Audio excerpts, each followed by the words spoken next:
The following podcast is brought to you by CDKOffers.com. Use offer code BrokenSilicon for 25% off Windows codes and Die Shrink for 3% off all other codes. Links in the description, and I will say more later. But for now, let's get to the show.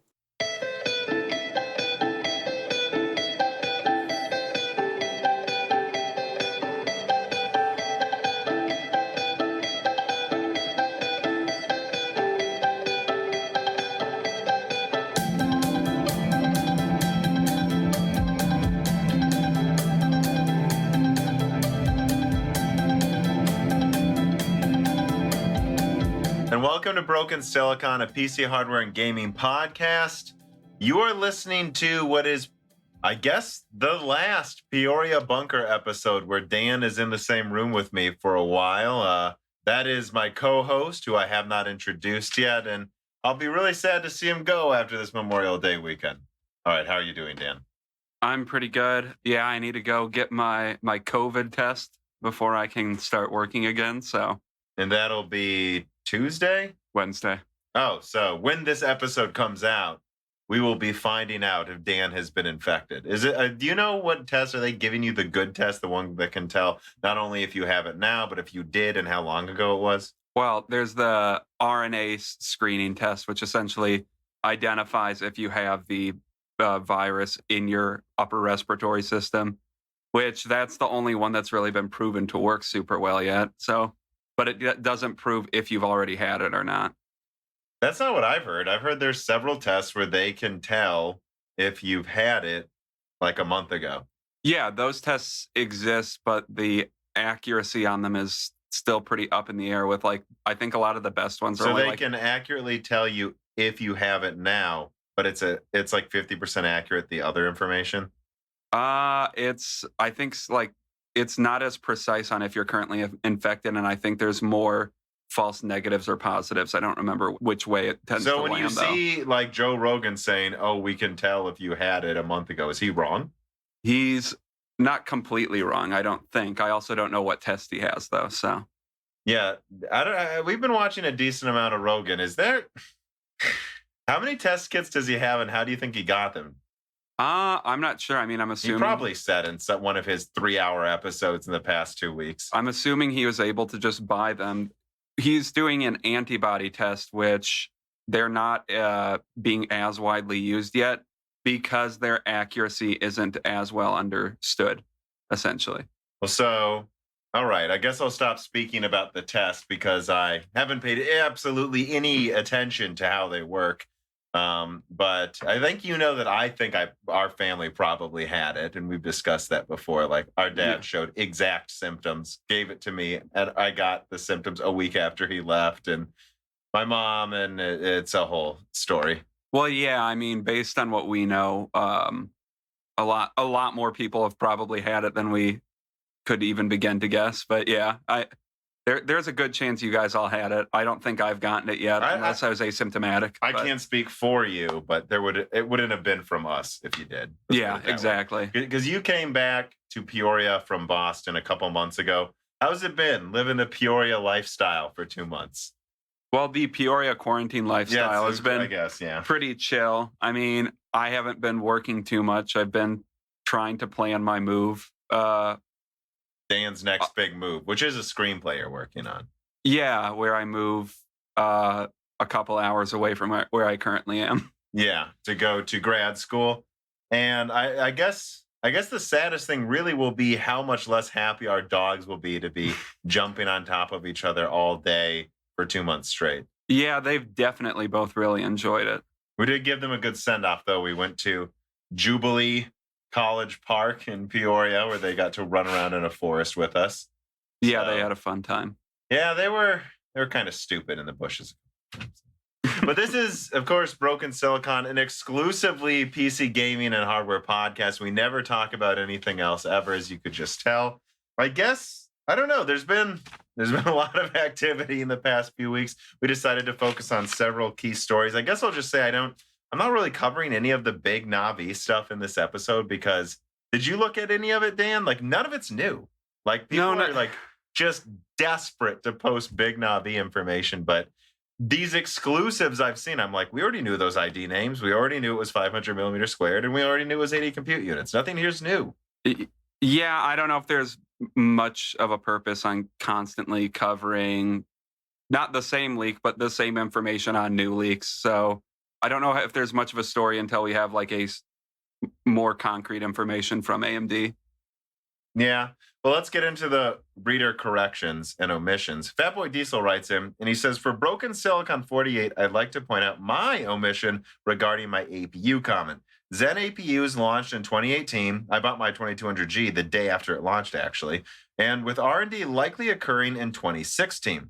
Anyways, he's referencing how he didn't think it would even have been easy for Nintendo to use some kind of Zen Vega APU for the Switch over Tegra. He goes, the only way I could see Nintendo looking forward to an AMD APU solution back then is if they had collaborated with AMD similar to Sony and Microsoft's collaborations, which is true. I mean, Sony got a lot of Vega architecture features in the PS4 Pro a year before Vega came out.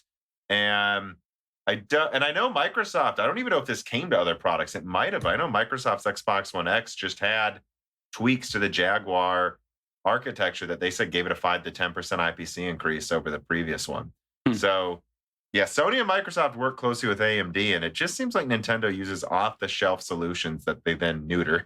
But anyways, he goes on, and that collaboration would have led to a new Switch model. As a matter of fact, I'm going to say Nintendo is monitoring the APU market very closely right now, though, with Ryzen 4000 APUs improving performance per watt drastically, a 16 CU Renoir APU could actually suffice for a Switch successor, or at least a 4600 HS for a Switch Pro.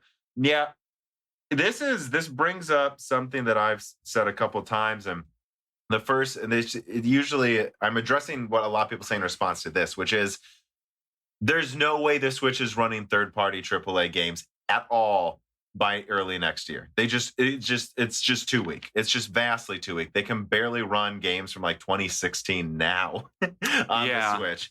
And a lot of people are saying, so they better have a successor out this fall. And I say, no, just give it a year where they have their own first party games and they have indie games, and there are select easy to run games that are still newish that they can add to the Switch. I don't think there's any point in releasing it now. I think they should wait for like some kind of Cezanne or Rembrandt-based APU for late next year, because by then it will be fairly easy. They could literally, I don't know if they would ever work with AMD closely to do a custom one, but like a half Rembrandt, like a 4-core, 8-thread Rembrandt with, let's say, I don't know how many CUs it's planned to have. I would guess 16 to 24 or something like that. With like, let's say just even 16 compute units enabled on 5 nanometer. Yeah, I mean, I'm sorry. I really think that could, if the next gen consoles are doing 4K 60 or even 4K 30, the Switch could then just do 1440p 30. That'd be fine. Like, they should just wait for that. Yeah, and I think with the success of the Switch, I feel like they've kind of arrived at this solution where being 2/3 of a generation technologically behind on Nintendo works fine for them. They won't get every third-party game they'll get. By the end of the next generation, especially when the Pro consoles come out from Microsoft and Sony, no, they're not going to run those games. Although, if they're going to plan to come out with another Switch successor next year, I wonder if they're going to do more like a 2/3 gen cycle or something from now on, where they upgrade closer to every 4 to 5 years. Maybe. I don't know. It doesn't seem to matter. People keep buying the Switch no matter how weak it is. So I just hope they do a better job next gen. There are a few key things they could have done to the Switch, which would have allowed it to run more AAA games. I don't remember how much RAM it has. I thought it had 3 gigabytes or something. But if it would have just had like 4 or 5 gigabytes total, and they would have had I believe the RAM is 1600 megahertz, and then they would have just gone with like 2133 megahertz, which wouldn't have cost almost any more, by the way. And if they would have just gone with a Tegra that was clocked a little faster than actually, like, because they basically have a nerfed Tegra. If it would have been an overclocked Tegra, which, again, I imagine the yields are insane on those things, I really do think they could have run more AAA games. And like, it would have been probably could have. It would have still been 720p 30, but it could have been more games. Like, they just can't make games into 3 gigabytes. Like, I'm sorry, guys. Yeah. Or if it's 4, I don't remember specifically, guys. Yeah, it really doesn't work anymore for them, but I don't think they really need to until they really can't Right bring now, third parties to their platform, which they still probably can bring some. Yeah. TSPCFS writes in and he says, not sure how much of a correction this is, but I'm pretty sure TU100, which I recall you mentioning about Turing with HBM, does not exist. Perhaps I'm misremembering what context in which you mentioned TU100. No, you're right. I mean, I looked it up and I was confusing. So this comes from when I talked about how there was like an HBM version of TU102 and and that was like TU100, but that doesn't exist. I was thinking of Pascal 100. Yeah, that makes sense. HBM version of, what is it? GP102. Yeah. And so GP100 was just an HBM version for the professional market. They never made that for Turing. That's Volta. They don't need it. Yeah.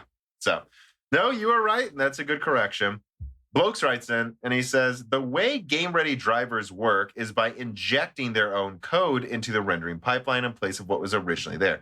Thus, the way DLSS 3.0 would work in any game with TAA is that someone has to manually go in, essentially reverse engineer the motion data for temporal AA is stored and make a bypass from the TAA routine into their own DLSS routine, which still uses the same image, motion, previous frames data that would have originally been fed to do the temporal anti-aliasing. That's why developers can go in and make it work better for DLSS 3.0, according to your Ampere leak, as there are likely bits and bops of data you could additionally provide to feed into the DLSS to make it do its job better. Okay. I mean, that makes sense. They've had solutions like that before, haven't they? Yeah, but and for those who wonder, if you haven't watched my Ampere leak videos, like DLSS 3.0 supposedly just works inherently with any game that has TAA, which is a huge, huge deal compared to the works in barely any game situation right now. And they said that it might not work perfectly every time, but it should just work, and that developers can more easily go in now and fix it too. Whereas again, as opposed to now, there's not a whole lot they can do. I mean, there is a lot they can do, but it takes a lot of work to fix, and just shouldn't. But also, Blokes is adding on to that, and that's I don't know if I have much else to say. That's just really well said. Yeah, I mean, it's a important correction or omission, I guess, but yeah. TSP CFS writes in again and says, on the Radeon 7, Ryan Smith at Anantech says they have sales lined up.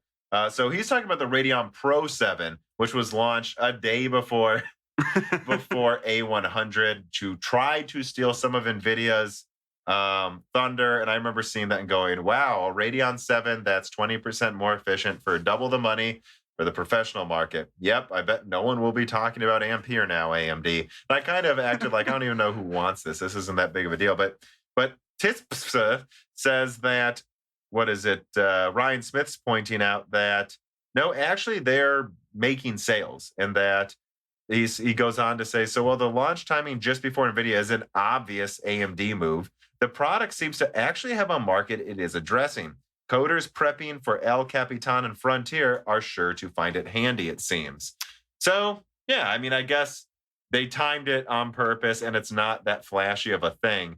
They must have literally said, I don't know, what are we launching within the next 2 months? Let's push it to a day before Ampere. But it looks like it's useful, though. So wait, so El Capitan and Frontier are going to be using the Pro 7 then, I guess? Or no, they're using it to prepare the code running on it for CDNA launches, which CDNA 1 is basically just Vega 4th edition, if you consider Renoir 2nd edition. Yeah.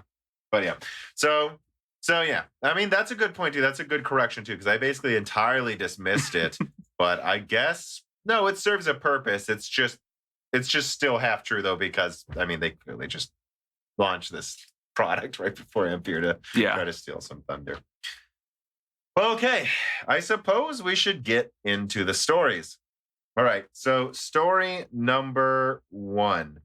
Zen 3 now mostly supported on B450 and X470 and supposedly some X370. So I didn't really write down an exact quote, but this is, I don't know. I think we addressed this in the loose ends, if I'm remembering correctly, but I don't. Did we also talk? Oh, wait, yeah, we did. Sorry. I was confusing the not supporting story on the last Broken Silicon. No, yeah, we covered how AMD was supposedly not going to support I believe our podcast came out like right before they changed their mind, if I'm remembering correctly. It's honestly hard for me to keep it straight sometimes, guys. We're covering like a dozen stories, but no. And so here it is. It looks like Zen 3, and this is important, as you will know, as I noted in my Killing i9 video that came out right before this podcast. The Matisse 2 was also supposedly not going to work on X470 and X450, and that's because the BIOS data was full. That AMD's just launching so many different CPUs, so many generations year over year on the same motherboards that they ran out of space for microcode to support them. Mm-hmm. But it looks like what they're going to do now is actually there's some work put into this, guys. Like, it looks like AMD may have some motherboards, depending on how high end the BIOS is, how much data it can store. They might like make you flash it and then it turns off. And then you have to take the CPU out and put the new one in, and you can never go back to the old CPU. Yeah, so I think a really important thing to highlight is if you are a person that is in this situation, and I know a bunch of YouTubers have said this already, like, make sure that you follow the steps correctly so you don't essentially set what it sounds like, maybe break your system. Yeah, and there are some motherboards that should just get an update and be okay, but some of them, it's going to be a hard upgrade process. Especially, one surprising thing is they're also planning to bring support to select X370 motherboards, meaning, you could have been someone with an 1800X in 2017 and upgrade 3 or 4 years later to a 16 core with 30% higher IPC. That's awesome. Because X370 was the high-end chipset for Zen 1, right? Yes. Okay. Yes.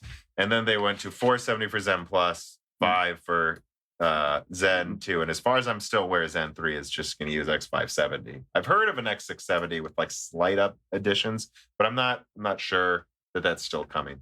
I don't know. Do you have anything else to say about this story? I mean, just to highlight again, AMD had to put effort into this. There was a reason they were going to drop Zen 3 support. I do think, as I've said in multiple videos and podcasts, that it was because they also did know that elite PC gamers will just buy a new motherboard every time. But at the same time, it looks like they had a legitimate reason, and board makers did too, to not want to have to deal with this anymore. But I think they just went back on it, not even just because of the complaints, but because they don't want a lawsuit. Like, you could probably sue them for... Well, yeah, and I guess I didn't completely remember this from the prior episode, but you could argue that there would have been some false advertising claims about like the capabilities of X470 given the prior news about it. So they told people before B550 came out, just get X470. Yeah, so this is... And if they went to court, they could have proven they could have done something. Yeah, so this is good news for us, and it kind of does cover their asses a little bit, though, I'm sure. Yeah. Anyways, let us move on to a reader mail. Aaron Keith writes in, and he says, regarding AM4 support, I think AMD needs to do this move with its compatibility. He may have wrote this in before they changed their mind. He goes, I came into the 1600 AF, that's the 12 nanometer refresh of the 1600 for those listening, last month, and it took nearly 2 days of back and forth with Asus, MSI, and Gigabyte to find a B450 board that would work with it without a boot kit from AMD. Ended up canceling my Strix board and going with a Tomahawk just to have the flashback option.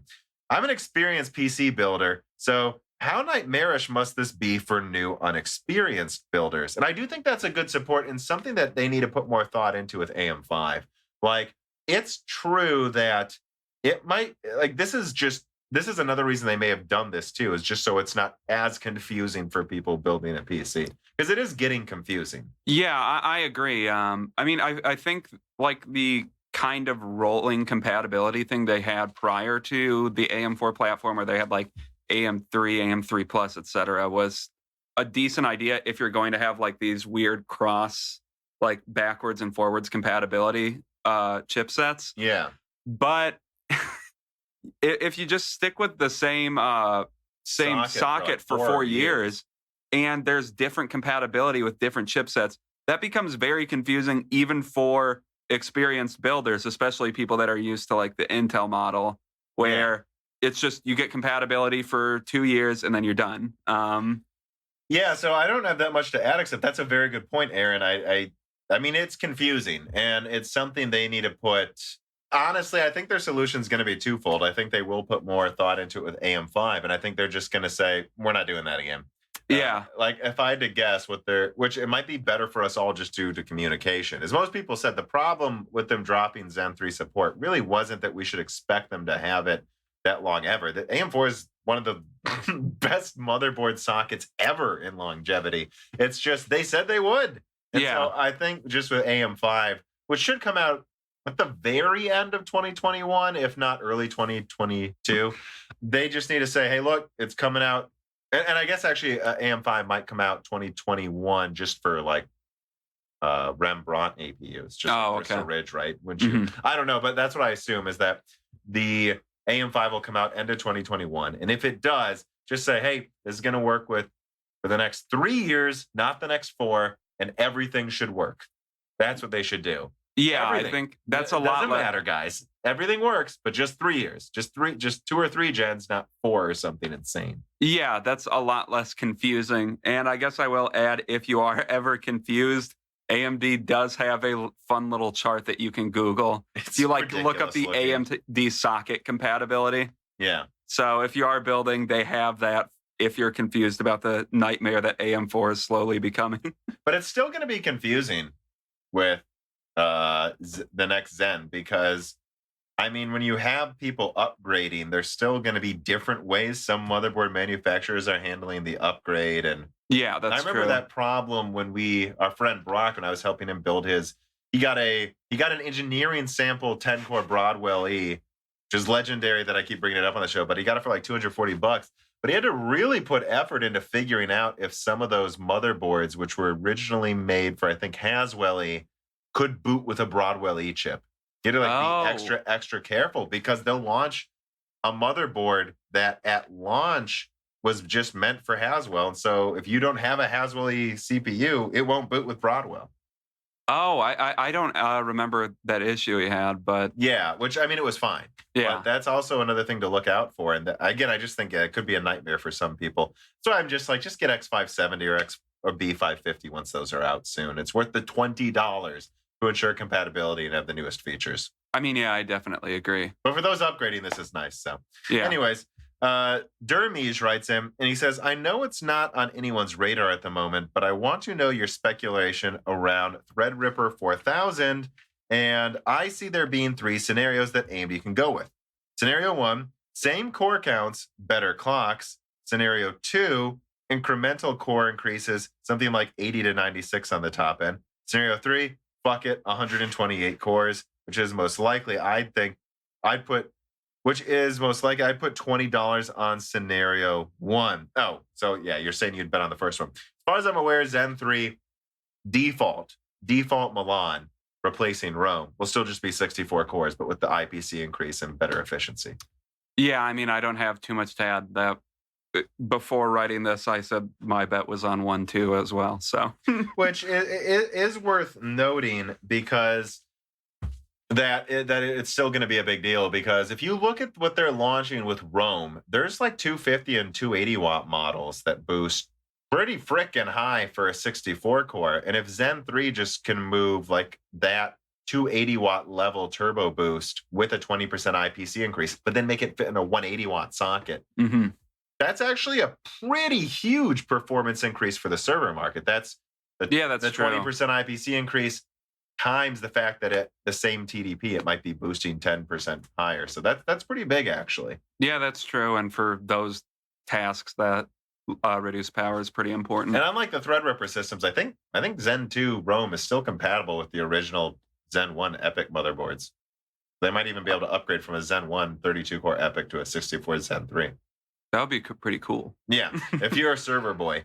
But yeah, in terms of Threadripper, I just think core counts stay the same, higher. You know, I've heard rumors that they were working on, well, we know this for a long time, that there were rumors that AMD was looking at 80 cores for Zen 3 server, because if the chiplets are a little smaller, there's a lot of room on those Epic packages to make the IO die and put a few more core chiplets. And there are, of course, the infamous SMT4 rumors, which are still out there, by the way. I've received information that they're like, no, they tested them back then and they have them. They're just not sure when to implement it. Probably not till Zen 5 is what I've heard, by the way, just so everyone knows. But there's also a custom Milan it sounds like, for the Frontier supercomputer. So who knows? There's room. What if the custom Milan goes up to 80 cores? I don't know. But I don't think mainstream Threadripper is going above 64 cores. And I think that's the real question you're asking here. I think that was a very comprehensive answer. Yeah, I would agree. Thank you, brother. All right. Number 2. Desktop Renoir could have 2.1 gigahertz core clocks that suck. Ooh! So this story here, and there's what? So I just wanted to do that. So there's a link in the description. Again, I believe I've covered this in videos, and I, of course, have covered this on the loose ends. But we're bringing it up here for those who didn't listen to the loose ends. Desktop Renoir's integrated GPU should boost to 2.1 gigahertz. So that's 8 Vega, well, really Vega 3rd gen compute units. It is not the same as the other Vegas. It is like 10, 20, 30% higher IPC and substantially higher efficiency. So 8 compute units that actually I've heard is within 20% of the IPC of RDNA 1. And so it's actually Vega's not that bad when it's in a small package, guys. But the point is 1750 megahertz for the 4900H on laptop. So this is 15% higher stock clocks. And I'm sure because they're going to give it a 65 watt TDP, this will also maintain the boost clock closer probably too, especially if you overclock it. So there's no way around it, especially when you overclock desktop Renoir. I expect this thing, to put it this way, 8 compute units versus the RX 470s or 570s, 32 compute units. Yeah. So a fourth the compute units. But this thing could be clocked twice as fast. What were those clocked at? Around 1,000 megahertz then, or around 1,200 if you're the 470. Yeah. So assuming no IPC, really, that's no, it is higher IPC. Yeah, I know, but that's a pretty damn good entry level. I don't think it'll be as good as an RX 470, but I think, like I've been saying, it's going to be a tad below it on desktop. Yeah. Like I said in my video, I'm sorry, not a tab below it. I think it's better than an RX 560. So it should be, I don't know, it should be around a GTX 1050 performance, maybe even 1050 Ti. We'll have to see. And maybe just below a 1650 if you really push it far with really fast RAM. I could see it around a 1650 max Q or a little below it.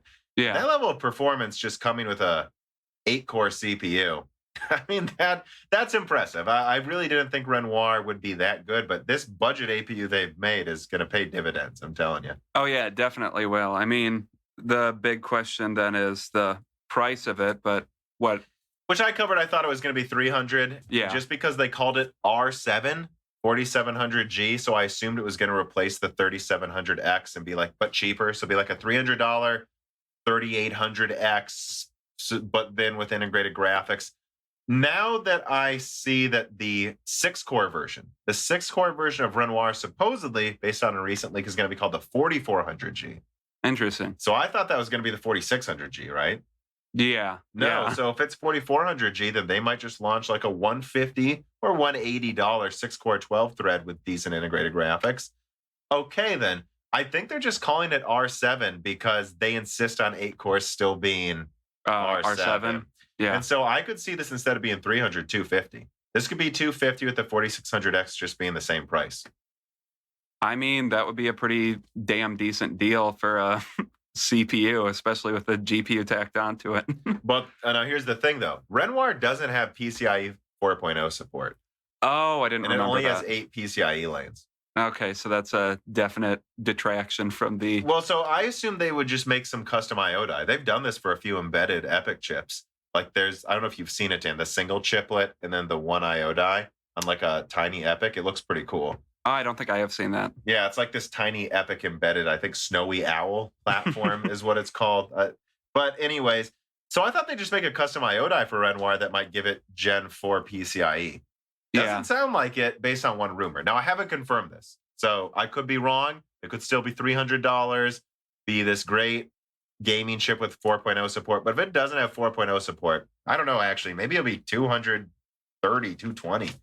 And I might have to just be wrong about that then. But again, I assumed that's why I would have been wrong, because I assumed it has the same I/O. If it doesn't have very good I/O, then it's not as good of a chip. No, it's just not. It's just not worth the money, but it would still be very good.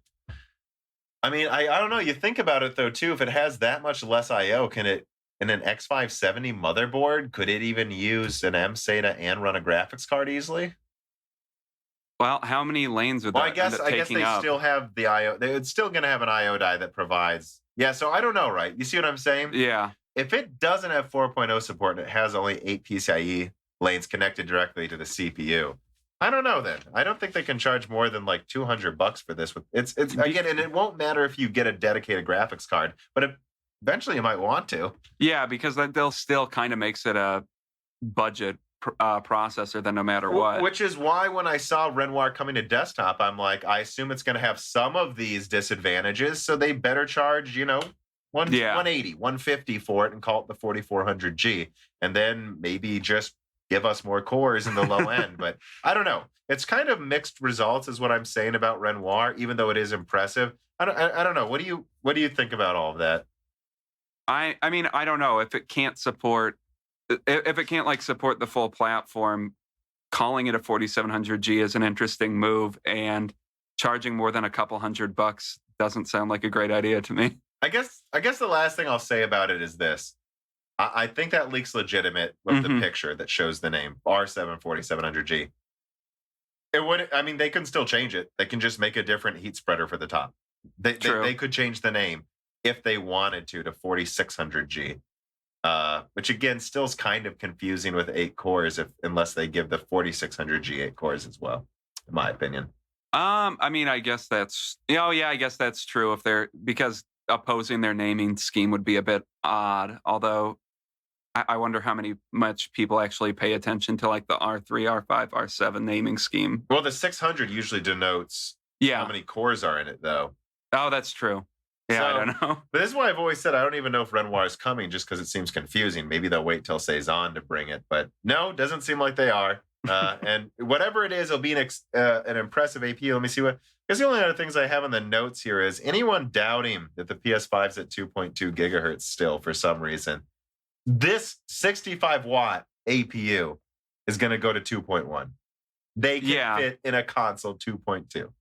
Yeah. and just looking at this, I think the PS5 and Xbox Series X are going to be like 200 watts, guys, at those clock speeds and compute unit counts. I do. Yeah, I mean, based on what we know about the power connector, that's probably around where they'll be at, right? Yeah. Well, anyways, that's enough Renoir talk, I think. Silence is Golden writes in, and he says, thanks for answering the previous question, Tom. I think I'm biased towards the FPS and competitive gaming scene, though. And he's talking about like monitors and refresh rates. Oh, yeah. And I think I would tell others to bias towards those games if they're interested in them. That's why I like 1440p, 144 hertz more than 4K 60, and I don't really need 4K 120. Anyways, more reader mail questions. So you had several Silence is Golden. You got greedy today. So I picked one that I thought match with the story better. But you can ask the other ones again if you want to, or I might even just filter them into a future mailbag episode of Die Shrink. Anyways, though, Silence is Golden goes, do you think AMD will just stop making low-end graphics cards once the APUs are out? I cannot see a reason for another RX 560 or 570 or cards below that once those APUs are on the market. I don't know. Well, you got to remember that, like, when this is out, let's say our wildest dreams come true and somehow this is as strong as even a 1650, which is just like 10-20% below a 570. No, I mean, because the 5500 XT is a 590 in performance, and they'll be launching the 6500 XT within half a year probably. Yeah. So that's going to probably be about as strong as a 5600 XT, I would guess. And that blows Renoir out of the water. Well, yeah, but below like that performance, like, well, I mean, they already haven't had one for a while, but like below the 5500 XT market, I wonder if it becomes a little redundant. They only bring the 5300 to laptops right now. Yeah, that's true. And so I guess to answer your long-term question, Cezanne's supposedly going to go up to 24 compute units. Which that does. With RDNA 2. So right there. But again, I don't know. The 6500 XT might still be 50% stronger than that.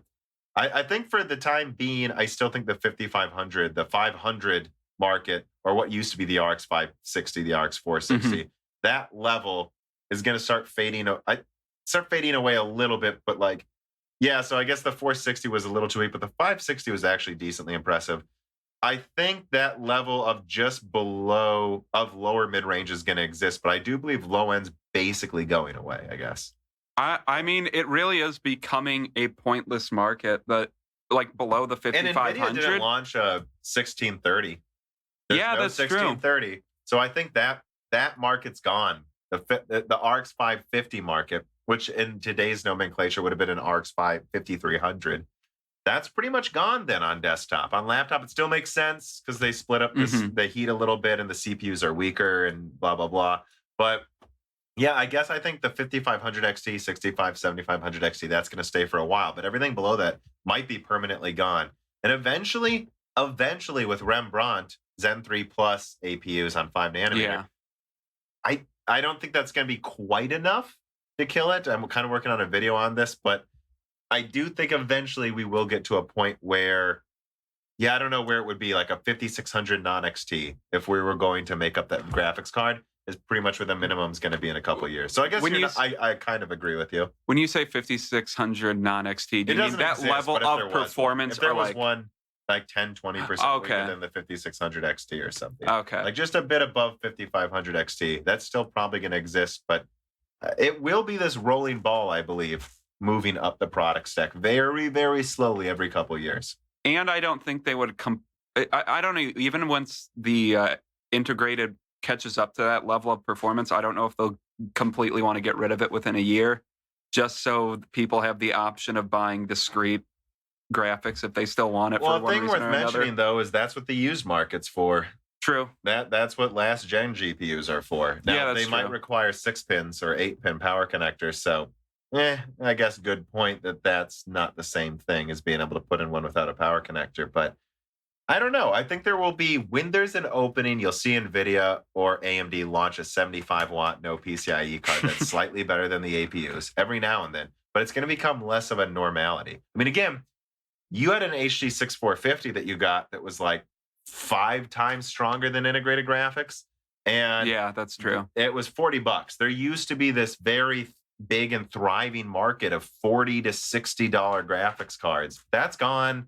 Now the $100 market's gone. Eventually the $150 market might go away, but I think the like $180 market's here for a while. Yeah, I think that's a pretty safe estimate to say right now. Number 3, AMD to announce Ryzen 9 3900 XT, 3800 XT, and 3600 XT on June 16th. And I'm quoting from Video Cards. AMD is set to launch Matisse refresh processors. This is an extension of the existing Matisse Ryzen 3000 series with new SKUs. Yesterday's story has turned out to be true only partially. Yes, Ryzen 3000 refresh is true, but the names shared in the story are not accurate. The manufacturer is rumored to launch Ryzen 3000 processors with a new XT moniker. WCCF posted a proof, which does look like it is using AMD's font. This is a new moniker, which is associated with Radeon graphics rather than desktop processors, at least up until now.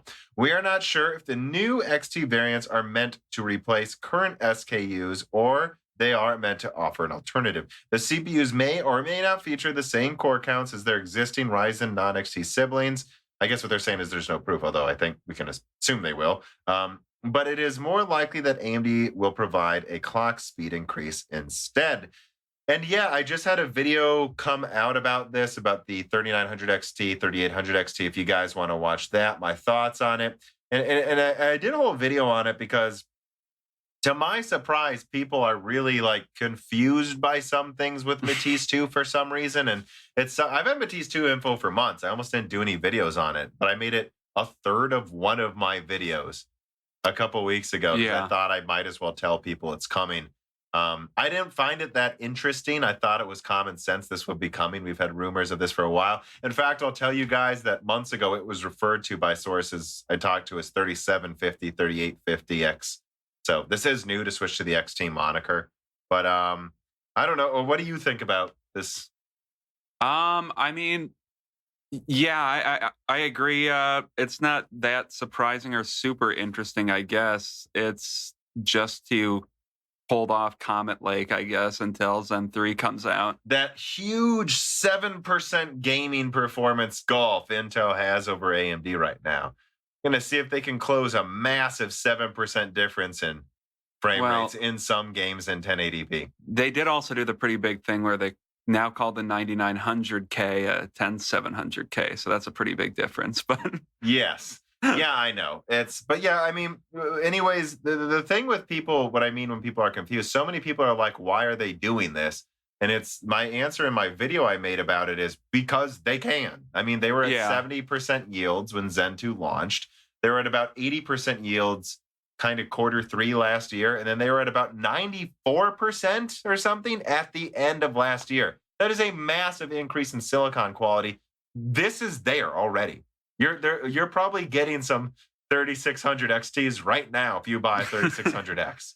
Yeah, and it does make me wonder if with that high efficiency for their process, I wonder if like the partial CCX dies. They're just disabling the two worst cores. Like if there's that makes one sense. 8-core yield where two of the cores can't get close to the clock speeds of the other, so like make that one a 6-core. Okay, that makes sense.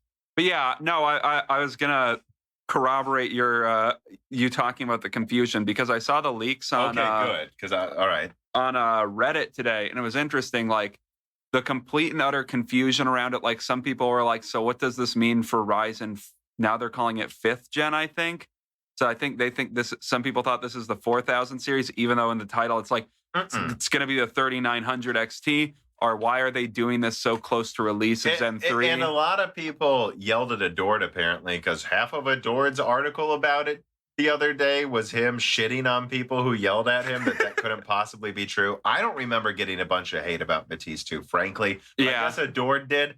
Well, sometimes I think that guy might invite hate when he posts pictures of people and says, you're stupid. But I don't know. The point is, he's right. I'm right. Others, people who talked about it are right. It's coming.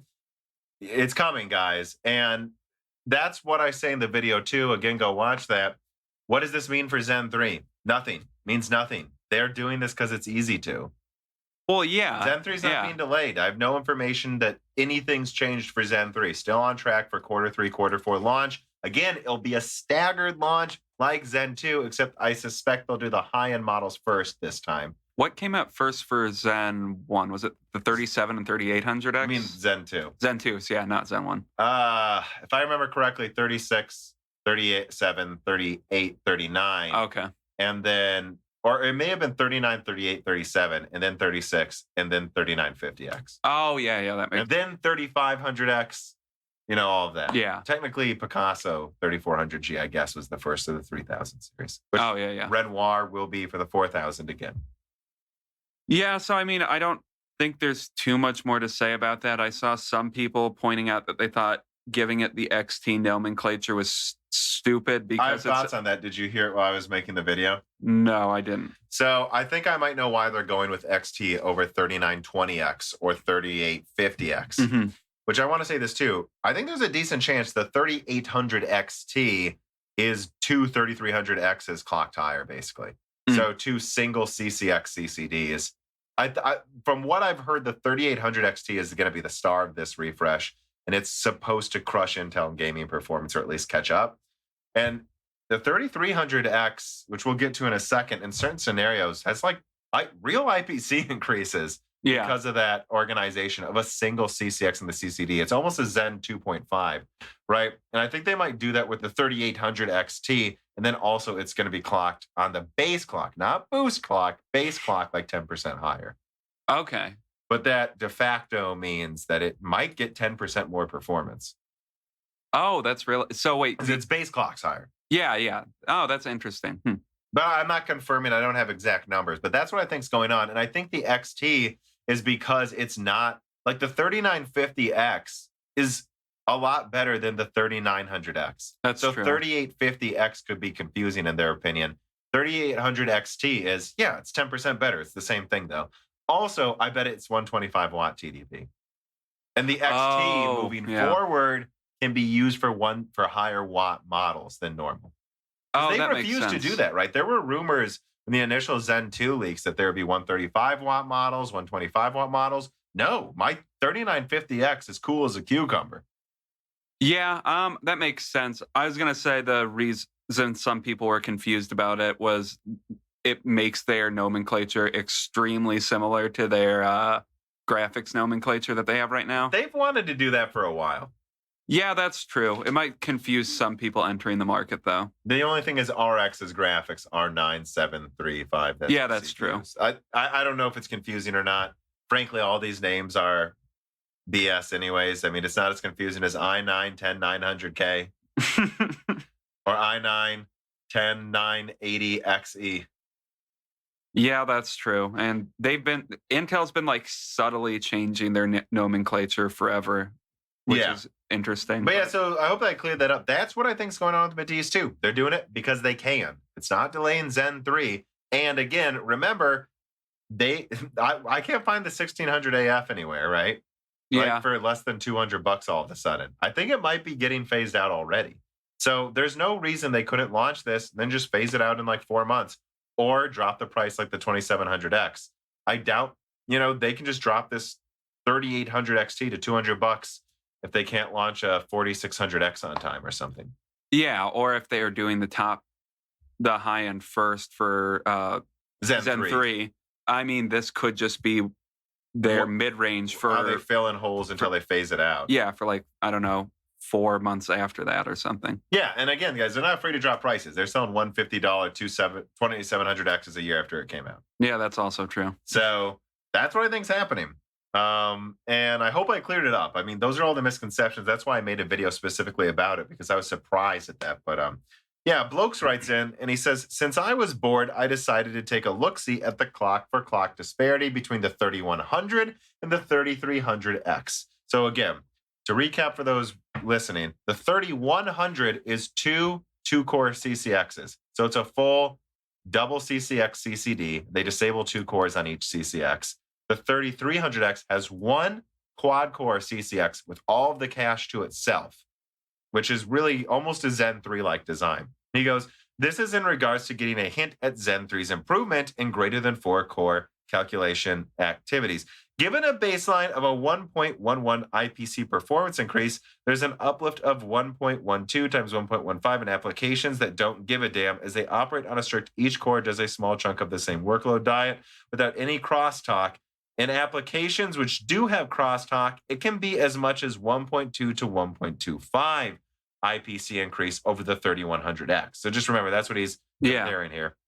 In applications where the cache coherency is critical for all cores doing their jobs properly, the uplift can be at 1.45x. A rather extreme code compilation example is at the link here, and I'll put the link in the description. Thus, I wouldn't read too much into that one as it is an extreme example, though. Yeah, thanks for that, Blokes. It is hinting at what's happening with Zen 3, really. Like when you just have one CCD that has all this cache to itself, you don't have to waste time having the CCXs communicate. It's just one 8-core. I really think people doubting Zen 3's performance uplift, especially in gaming, are going to eat crow here. They have, and by the way, 7nm EUV is supposed to have higher yields than N7 or N7P. So no matter which one they use, N7P and N7 EUV, Zen 3 is going to have insane yields. They're fine going with an 8-core CCX. They're not going to need to disable much. And Zen 3 is really just built to use how good the yields are in TSMC. Now, like I really think when they envision Zen 2, they're like, oh boy, we're moving to 7nm. This will give us an advantage. I bet some of these are going to have horrible yields. No. Even 5nm is supposedly above 60% already. Actually, I've heard it could already be at 80% before it even ramps into high volume. So TSMC's all of a sudden keeping track with Moore's Law after taking a break. And I think Zen 3 is just going to leverage that for some pretty massive IPC increases over Zen 2. Maybe bigger than Zen 2 over Zen 1. I mean, yeah, based on this, yeah, like you said, he went with his rather conservative 11% IPC gain. But yeah, we'll see. Hopefully it's higher than that.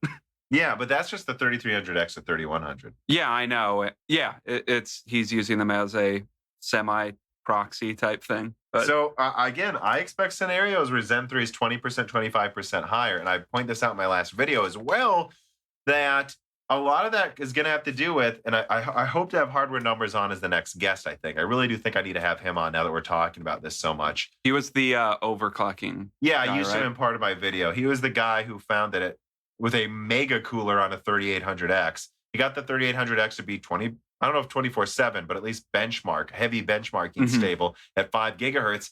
And compared to a 9900K, it actually didn't catch up, which is weird considering the IPC advantage. Zen 2 doesn't scale performance really that much past 4.4 gigahertz all-core turbo, unless, as he points out, you were to insanely overclock the fabric. And I think that's what Zen 3 is going to solve.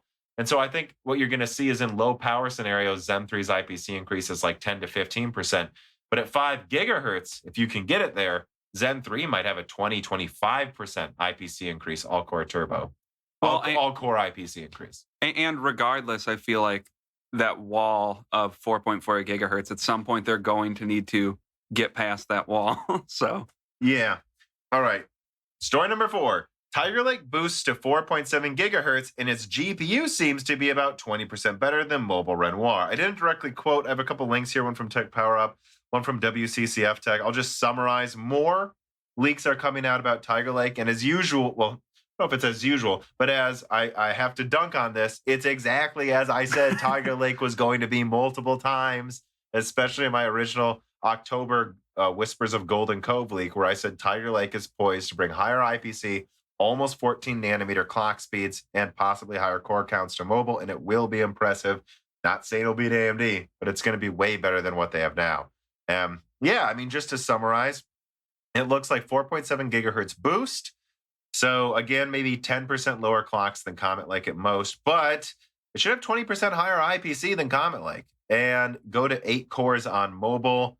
The GPU looks about 20% better than Renoir. I will say I don't know that it's going to beat desktop Renoir at 2.1 gigahertz, but it should be, so again, if we're comparing this to Renoir on laptops, when it launches, only 4 cores, but it should have 20% higher IPC than Renoir, or I guess 10% higher IPC probably. And it should also have 20% better integrated graphics. So we're looking at probably a bit better than MX350 graphics, almost a 1050 Well, yeah, better than a 1050 then probably graphics performance with a pretty decent gaming processor. Even with just 4 cores, I think it'll be okay for a little bit. Once you get to 8 cores, honestly, that excites me. Like a laptop with an integrated Ampere or RDNA 2 micro graphics card and a Tiger Lake CPU. I think it could really compete with Cezanne sometimes. Well, yeah, I mean, I think that's the main thing holding their 10 nanometer node back on laptop is they're still on 4 cores. I mean, once they're at 8 cores, Tiger Lake is easily a better option than Renoir, I would say. The Renoir is going to have 50% better CPU performance at launch because Tiger Lake's not going to have 8 cores right away. And there's still consternation about when that's coming out. I'm imagining Intel wants 8-core Tiger Lake out now, but it might not be till Q1 next year, Q2 even. Yeah, so I mean, I guess I'm more thinking if they can get it out by the end of this year, that would look. Which there's no evidence they can, by the way. I know. I'm not saying they're going to. But the point is that Tiger Lake is competitive with Renoir. I think Cezanne will be a bit better, but I think 8-core Tiger Lake should come out right after. Well, maybe not right after. Cezanne's supposed to come out at the end of this year. So yeah, 8-core Tiger Lake won't be as good as Cezanne, but I think there will be scenarios where it's somewhat competitive. I don't know. Tiger Lake's. And this is, I want AMD to have enough time to build up a war chest of money to survive for a while, but I don't want them to be able to walk away so much in every market that they can start charging $400 for the, Yeah, exactly. So, and I think Tiger Lake looks good enough like it's going to do that. The 10 nanometer era, that's what I have here as my last note. The 10 nanometer era for Intel will begin at the end of this year, and the 10 nanometer deniers are just going to have to admit that things changed. Intel fixed their node once they decided to give it enough money.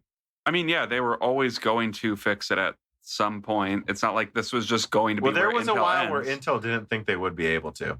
No, but that's just clearly not true, right? Yeah. All right, let us move on to story number 5. Intel Core i9 10900K review. This comes from Tom's Hardware. 10 cores. 5.3 gigahertz and excessive power draw. And they have a subtitle, Kick the Tires and Light the TDP Fires. From Tom's Hardware, the Core i9 10900K is the fastest gaming chip available, but not by much considering the cost and platform trade-offs. Flipping over to the multi-threaded chart, we can see the 10900K sizable step forward over the 9900K in threaded workloads, but it still trails the R9 3900X that retails for $50 less and comes with a stock cooler, which now it's been price dropped, so it's like a whole $100 less. If you choose to go the extreme performance route with the 10900K, you'll need to invest in a capable water cooling solution and a premium motherboard to unlock the full performance.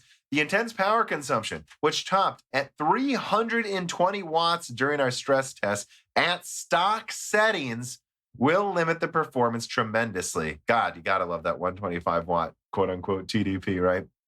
If not adequately cooled, not to mention the potentially reduced processor longevity if you overclock. Considering the excess power consumption, heat generation, requirements for pricey supporting components, and lack of PCIe 4.0, most enthusiasts are better served with a less exotic alternative like the 3900X.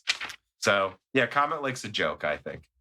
I mean, I can't see a reason to buy anything at the price it's at. Like, I believe it was Gamers Nexus that said it was Hardware Unbox, I believe, that said the 10900K pretty much performs at the level of a chip $80 less than it, or closer to $100 less than it now. Yeah, while using over double the energy. Yeah, it's ridiculous. There's no reason to buy it unless they drop it to, I think, 350. I don't think 350 would be an unfair price. Definitely, it doesn't have 4.0. It uses that's true. Over double the energy. It should be less than the 3900X, and I think the 8-core i7 should be 250. I think the top 6-core i5 should be 150. That's what a 3600 is. It uses double the energy. I don't care if it games 20% better sometimes. It usually doesn't. It uses double the energy. A worse platform. It should be cheaper. Yeah, and that's the other problem is even in the best case benchmark scenarios, like with Far Cry, I think there's an Intel advantage usually. Yeah. Even in the best case scenario. Older games, basically. Yeah. Even in the best case scenario testing, the amount more you're spending for it still doesn't keep up. Like, so you're getting 20% better performance. Not even close. For 25%, like 18% better performance for 20% more money in one game. That's what you're paying for. Again, the analogy I would make is if you think of like the $350 5700 XT, the 2070 Super is like 10% stronger. So like, what if instead of being $500, the 2070 Super was like $1,000 and didn't have like all these other features? Like it's insane.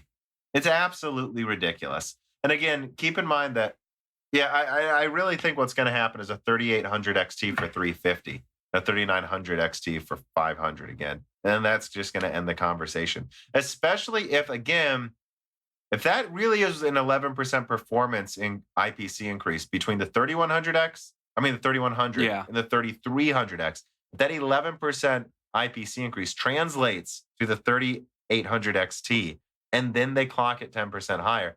They might just even beat the 10900K in gaming performance or tie it. I think more likely tie it. The 3800 XT might be the best option with that refresh. And I think I have said for a while, I think if you're just doing gaming and you're not trying to spend an insane amount of money for no reason, the 3800X is about the most not you when need. It was 400. Yeah, exactly. It's more than enough. Right. It's all that you really need at this point in time. And if you get it on an X570 motherboard, guess what? You can just upgrade to the 4950X, which will for sure keep up with the consoles in a year when it's cheaper. You can't do that with Comet Lake. Yeah. We're pretty sure you'll be able to upgrade to Rocket Lake, but that's going to be limited to 8 cores. And as far as we can tell, Rocket Lake should be a bit more efficient, but still use more energy than the 9900K is what it sounds like. Mm-hmm. When you backport anything, you're going to lose some advantages. It looks like the IPC increase may be mostly intact between Skylake and Willow Cove. That's what's in Tiger Lake. Mm-hmm. But it looks like the power usage gains or the efficiency gains are way out the window. And the 14 nanometer Willow Cove, which is Rocket Lake, might be 150 watt chips. Yeah. So, if Rocket Lake isn't at least able to address some of the TDP issues, I think Rocket Lake could be a joke as well. But Yeah, I don't really have much else to add to this. Like, if you're an Intel fan, I don't know what to tell you. On desktop, this is not when you buy Intel. They have no purpose. AMD's about to bury it with Matisse 2 and then double bury it with Zen 3. I just don't think there's a point in getting Intel on desktop. There's still some okay mobile chips, yeah, but it's just there's no point on desktop. And if you're let's put it this way, if you're an Intel fan, if I were to speak to an Intel fanboy and he was like, well, but I want to upgrade at some point, and let's say he's got an 8700K or an 8086K, I can kind of get why you may have bought that against Zen Plus or Zen 1. yeah, Because those go to like 5.3 gigahertz sometimes and 6 cores. Well, yeah, okay. Hold on to that. Just wait for Alder Lake, because we've been talking about it. I've been talking with you, Dan, about this. I have a little more information, and as more stuff emerges, I really think Alder Lake could actually be the next king gaming architecture after Zen 3. There's going to be a year where Zen 3 reigns supreme, but then at the end of 2021, I really think Alder Lake could be the ultimate gaming chip for years. yeah. But do not buy Intel now. Even people within Intel are telling me no one should be buying this stuff. Alder Lake's the one to get. Yeah, and Comet Lake is it's one of the biggest jokes I've ever seen get released. Like, I mean, like you said, Dan, you were like, "Are you sure they're going to release it?" And I was like, "Oh yeah, I'm sure, but it's going to be temporary. Rocket Lake's the true stopgap." Yeah, and this is the stopgap. Yeah, well, again, it's supposed to come out Q1, but it didn't. So, yeah, anyways, moving on to story number 6. Intel Z DG1 Gen 12 OpenCL performance leaks. And I quote from PC Gamer, through previous leaks that the Z DG1 graphics will feature 96 execution units, which equals 768 shading cores. What we know is that the card is also equipped with 3 gigabytes of memory and likely a 96-bit interface with 3 gigabytes of VRAM. Clearly, this is not the high-end spec graphics card that Intel supposedly will bring eventually. It probably shouldn't be considered a gaming card at all, actually. This is an OpenCL benchmark result comparison from Geekbench and CompuBench results. We chose 2 lowest-tier graphics cards from both AMD and Nvidia in Radeon RX 5000 lineup with a 5500, whereas for Nvidia, we chose TU117, GTX 1650. This is not an apples-to-apples comparison, but it shows Intel's not even coming close. It is simply to demonstrate where all these cards sit in an entry-level segment. Also, bear in mind that we do not know the state of DG1's drivers, but basically it shows it's less than half as good. yeah. I mean, less than half as good as a 1650 or 5500 non-XT from a laptop. yeah. So I mean, I don't think there's too much to say. At least as a discrete option, it doesn't look like Intel, the DG1 is very good. A lot of people didn't pay attention to this story because it was next to a lot more interesting stories, frankly. And honestly, there's not that much new in here. I figure we had to cover it. This is, there's not much to say. This is what DG1 is. It's just Tiger Lake graphics, 96 execution units or something. Like it literally is just Tiger Lake's graphics on a discrete form factor, I believe right? so. Yeah, Tiger Lake or Ice Lake graphics on discrete cards. And I just wouldn't. The reason I put this story in here is because I think this is just don't worry about this. I have my information that they have cards in labs right now that compete with the 2080 Ti. They just use 500 watts, but supposedly they are going to fix. It sounds like they might fix the Tile Infinity, their version of Infinity Fabric, because apparently, but I haven't done a video on this, guys. There's just too much information to cover. I called it the Baba of GPUs because that's what Raja Kaduri said Baba, because I forgot which Indian language, but in that language, that's what father is. And he called it the Baba of GPUs. And so this is a 4-tile solution, I believe, Ponte Vecchio. That's what that leaked picture was, by the way, guys. I know that. I just haven't covered it because I don't have much to say yet, but there's a video I could do on it saying, well, if they're launching that, that means they must have fixed some of the power usage issues. Because from what I heard, 1 tile was what they're sticking with for a while. 2 tiles is the most they could go to without throwing power usage out the window. And 4 tiles, again, 500 watts to compete with the 2080 Ti. It sounds like they might fix that. So I don't think they're bringing powerful gaming cards from Intel for a year at least still. But again, it sounds like it might be coming within 2 years.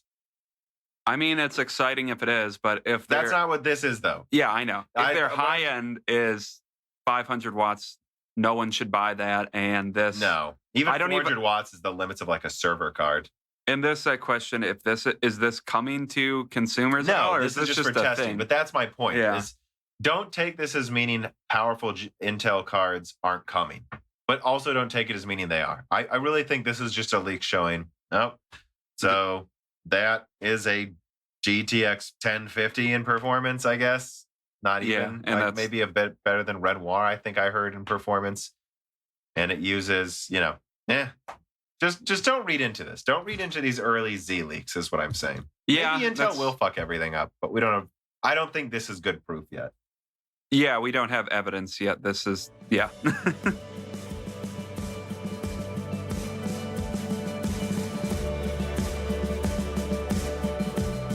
For my new benchmarking station, I did use a legitimate key of Windows 10 Professional, and that's because it's just not expensive if you go to CDK Offers. They did sponsor me to say this, but I used their website, and it works well. They have great customer support, and if you use offer code BrokenSilicon, you'll get 25% off Windows software, and Die Shrink gets you 3% off all software on the website, including game codes. I will reiterate, it was really easy for me to actually set up an account on this website, search for Windows, buy the code using whatever payment method I wanted, and they do have several options, and then I simply got sent the authentic key and downloaded Windows 10 from Microsoft's website.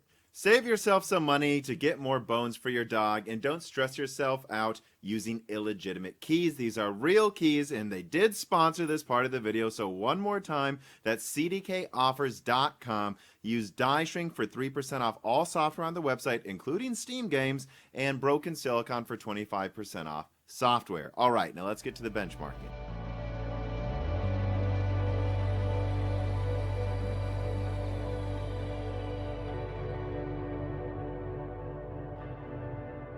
All right. Story number 7. So we covered this in depth in the Loose Ends, our episode. So you can watch that if you want to hear our thoughts there. But this is all about Unreal Engine 5. Unreal Engine 5 was unveiled running on a PlayStation 5.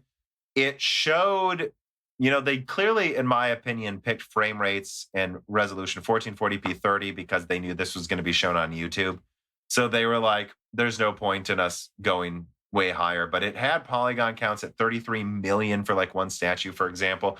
And that's, I think, like Horizon and PS4 is like just as a random example, I think most polygon counts of current gen games is like 100 to 500 to 600,000 polygons per character. Well, yeah, like Horizon. And that's high polygon. Yeah, like Horizon touted how high their polygon counts were with like the bigger dinosaur robots in that game had like 600,000 polygons, which is really high. I specifically remember at launch, I think Killzone Shadowfall had 80,000.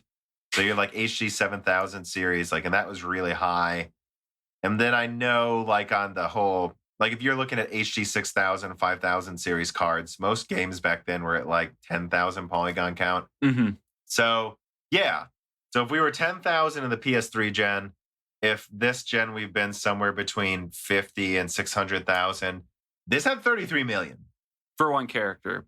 Yeah, one object. Yeah, object. I should. And say so character. we're looking at an 100x increase at times in polygon counts. Yeah, and that's what Unreal Engine showed, and they showed really good dynamic lighting. The biggest deal, really, of the Unreal Engine 5 is the fact that they have hyper mega scans of 8K assets, like real super high res scans of a rock.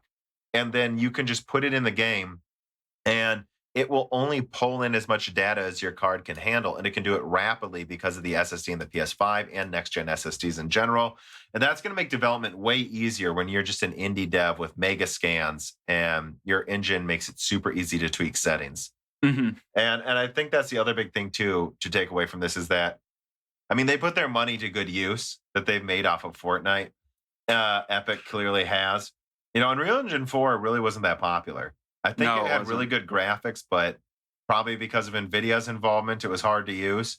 And now they're not doing that anymore. They're working more closely with AMD, and this should be way easier to use. And that's what they put their money towards. And on top of that, they're offering the engine with no royalties paid until the first $1 million of profits a studio makes on a game from it. So that if you're an indie dev, the 8K mega scans, the easy to program, the easy tweaking of settings, and then that deal for like you can just keep the first $1 million. If you're an indie studio doing a shooter, you got to use Unreal Engine 5, it sounds like.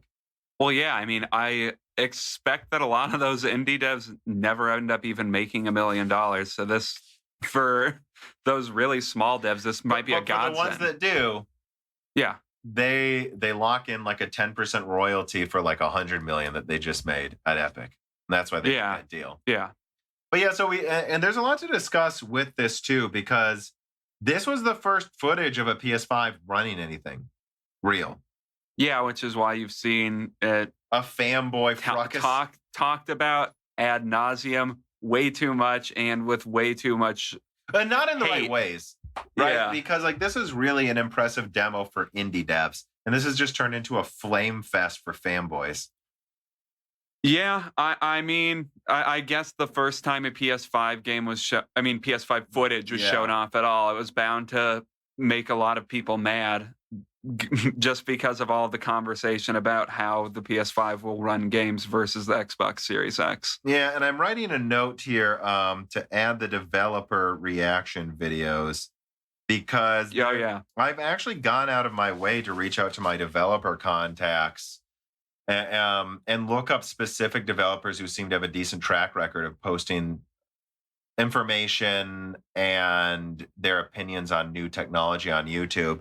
They're impressed. They're really impressed by this demo. That's the takeaway, is that this demo was impressive to anyone who actually makes games.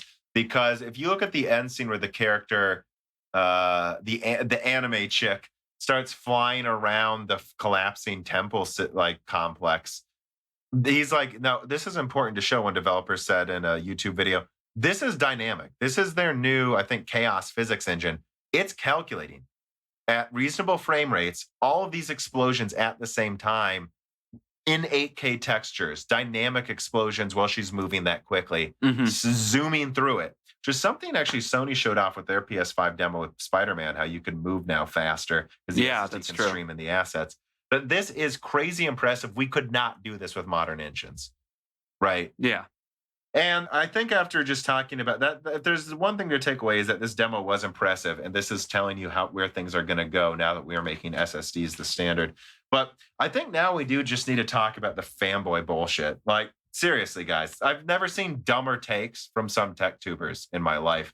Like, and it comes from this. Epic engineers themselves said the PS5 has God-tier storage. This is what I've been talking about, people. I'm not making this up. This is what developers were telling me behind the scenes. They said this is a SSD performance we won't see on PCs for years. Every developer I ask behind the scenes says correct. Yeah. This is not even sold to enterprise yet. Marvel's going to eventually use this SSD and sell it to the enterprise market. The PS5 has next-gen enterprise storage. Yeah, I know. And you guys, it's real. I'm sorry, I'm getting mad. It's going to be used for performance, not loading. Yeah, and I think the main takeaway, like, you see all this weird bullshit, like saying Tim Sweeney was paid off by Sony. If he was paid off, if you find a source for that, show it. Show it, because that's an expose. But I actually reached out to someone about this, what he had to say, and the developer was like swearing. He was so pissed at how people are just not understanding what's happening here. He said, as far as he's aware, Sony didn't push them at all for this demo. If you look at the demo he pointed out to me, there's no PlayStation logo on the screen. Sony loves putting their shit all over everything. They can't help but put product placement everywhere and a PlayStation logo or a Sony logo anytime they make anything. It actually annoys me how much they push their own shit. There was no PlayStation logo during that demo. If Sony paid for this, you can bet there would have been a PlayStation logo the whole time. And they only mentioned PlayStation 5 a couple times in that they say, yeah, it's running on a PS5. In other words, Epic chose to run this on a PlayStation 5. I've got to be very clear about that to everyone listening. Epic chose on their own to run this on a PlayStation 5. Sony did not pay them. Yeah. There's no evidence of that. There's evidence to the contrary based on everyone I've spoken to. Yeah. That's a big deal. Yeah, I know. Yeah, it is a big deal. I mean, I had some other stuff that I looked into about all this weird misinformation shit you can get. We can get into.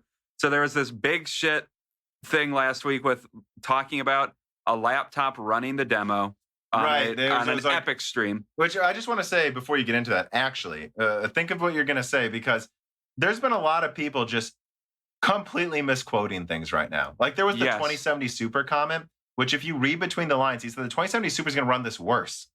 Yeah. Like he said it runs, you could tell the conversation was, can my PC with the 2070 run it? And he's like, it could run it, is what he said. He said it could run it. And then he said, oh, how well? Pretty good. That doesn't mean better. That probably means worse. Yeah. And by the way, there's no way the 2070 is as strong as the PlayStation 5 and Xbox Series X. Like, what the fuck is this coming from? It has lower teraflops. RDNA 2 has high performance. We've already seen Hellblade 2 and Gears demos at 4K 120. I want to hear this. The 2070 Super is not as strong as the next-gen console's GPU. Let's just get that out of the way. But then there was this other thing you found, Dan. Yeah, so there was a bunch of talk I saw on forums about like the 2080 laptop with a 2080 running and an Evo 970 SSD running this demo from an Epic Chinese stream. Now, this has been the PC fanboy and Xbox fanboys have been all over it because people are mistranslating. This was people in constantly. Chinese, and they're using Google Translate and then cherry picking how they want to understand it. That's basically my understanding. Tim Sweeney went on a warpath about people he did. misquoting this. So Sweeney. So for those who don't know, there was a demo in China, Epic China, and they had a laptop showing the demo. But you told me, Dan, that it was showing a video of the demo on a laptop. So one, that was the big thing. It was running an MP4 titled Next Gen Real Time Demo Running on PS5.mp4. Now later in the... And because you're playing a saved video on a laptop, that means the 2080 can run it. No, that means a 2080 laptop can run YouTube videos. Now later, the engineer running the stream talked about how he could run this on his laptop. Okay, so later he said, well, we could run it on the laptop. And what he said is, this was the most comprehensive translation I could find, was the SSD speed like PS5 is helpful, especially those huge scenes streaming. Nanite virtual texture is dependent on I/O. Do we need such fast SSD speeds so we can run that demo? In case if we analyze that, for example, 2K, which 2K is 1440p in Chinese, our final goal is that each pixel is one triangle.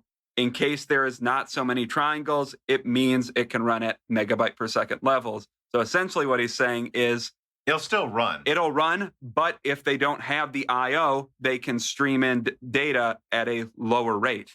And that's what one developer said to me, is based on this demo. And he says, well, I haven't gotten to work on the engine yet, obviously. This is what he said to me, so I can't say for sure. But I'm sorry, the way I interpret this means faster storage may literally give you a performance increase in a couple of years if you're using this engine. Yeah. And actually that same developer, this one I'm talking about right now, also said to me that he's not entirely convinced the Xbox Series X could even run this demo, which I'm not confirming that. I'm telling you that's what someone told me. I think the Xbox Series X could run it, just at different settings. Better or worse? I don't know. Some would probably be better. Some would probably be worse. And maybe a higher resolution, but lower polygon count, and maybe but the streaming part where she's flying, though.